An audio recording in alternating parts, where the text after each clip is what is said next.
एखाद्या ब्राह्मणाने जर का पुनर्जीवित केला असता, जर आमच्या समोर आणला असता, तर हे हिंदू धर्माचं जे काय ध्यान आहे, जे इतर धर्म आहेत, हे धर्म या देशातून संपूर्णपणे मुळापासून नष्ट झाले असते आणि फक्त तथागत भगवान बुद्धांचा हा धम्म या ठिकाणी देशभरामध्ये नव्हे तर देशभरातून जगामध्ये गेला असता. परंतु सामाजिक, राजकीय, धार्मिक, जातीय रचना या देशाची इतकी विचित्र आणि नकारात्मक आहे की त्या सर्व गोष्टीला बगल देऊन आपल्याला धम्माचे विचार पुढे घेऊन जावं लागत आहे. तथागत भगवान बुद्धांचा जन्म आणि धम्म या देशामध्ये झाला.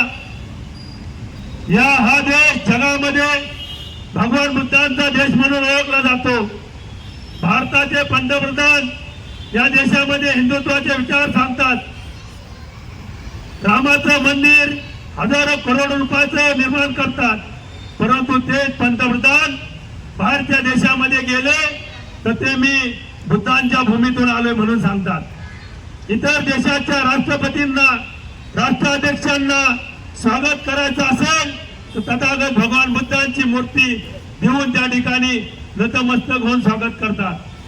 परंतु त्या देशामध्ये तथागत भगवान बुद्धांच्या देशातून आलो म्हणून सांगतात, परंतु या देशात आले की आम्ही हिंदू, आम्ही रामाचे भक्त, आम्ही बजरंगाचे भक्त, आम्ही आणखी कोणाचे भक्त, अशा पद्धतीचे दुटप्पीपणा या देशामध्ये सुरू आहे.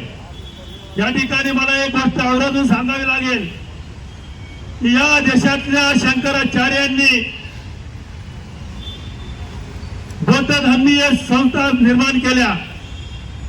जागतिक स्तरावर ज्या वेळेस बौद्ध धर्मीयांच्या परिषदा भरतात, जगामध्ये ज्यावेळेस इतर देशामध्ये धम्माला प्रचार करण्याकरता जो काही आर्थिक निधी दिला जातो, तो निधी इथल्या शंकराचार्यांनी ज्या संस्था धम्माच्या नावाने रजिस्ट्रेशन केल्या होत्या, त्या धम्माच्या संस्थेला त्या ठिकाणी घेतलं जात होतं.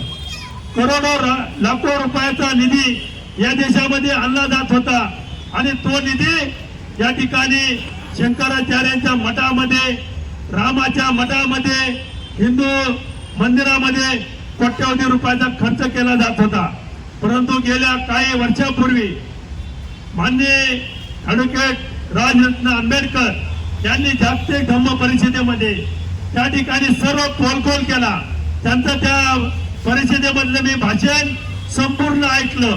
त्या ठिकाणी जो संघर्ष केला गेला, ती परिषद झाल्यानंतर जे काय जागतिक धम्म परिषदेचे विविध देशाचे काय सदस्य आहेत, त्यांना एका कॉन्फरन्स हॉलमध्ये त्यांनी सर्व या गोष्टी समजावून सांगितल्या आणि या ठिकाणची असणारी बनावट जी काय विचारधारा आहे, जी प्रवृत्ती आहे, ती त्यांनी त्या ठिकाणी उघडी पाडली गेली.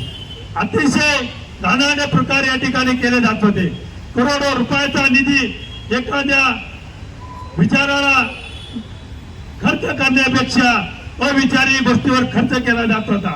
म्हणून या ठिकाणी आपण सर्वांनी खऱ्या अर्थाने प्रत्येक वेळेला जागृत राहिलं पाहिजे.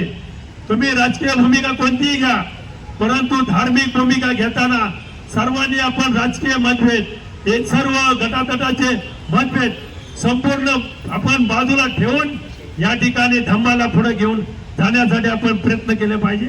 एवढंच या प्रसंगी सांगेन. या ठिकाणी मला बोलवल्याबद्दल आपल्या सर्व भगिनींचा आणि संघमित्र महिला लेणी संवर्धन समूहाचा आणि दीपकांना गायकवाड यांचं या ठिकाणी मी मनापासून आभार मानतो. थांबतो. जय भीम, जय बुद्ध.